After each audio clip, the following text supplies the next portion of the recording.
Welcome to Samba Samba. Enjoy the video. You start by verifying your Azure subscription and access. Without proper role assignments, you cannot provision AKS.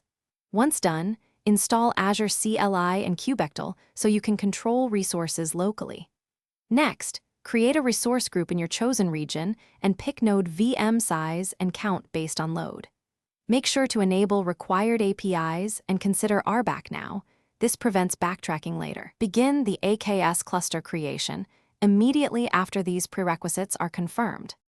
You create the AKS cluster using as-ax create with your node count and VM size, enabling managed identity for secure access.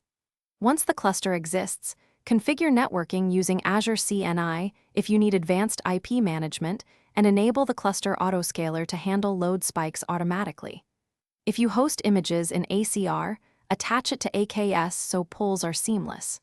Finally, run as-ax get credentials and verify the cluster with Kubectl, get nodes, and Kubectl get pods to confirm readiness.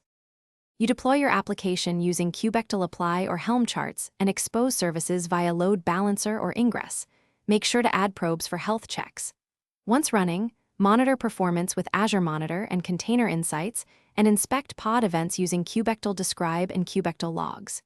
If something breaks, first check VM scale set health and node taints, then look at kubelet and container logs for errors.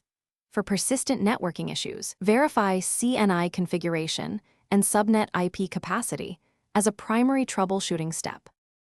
Thanks for watching. Consider subscribing if we helped you.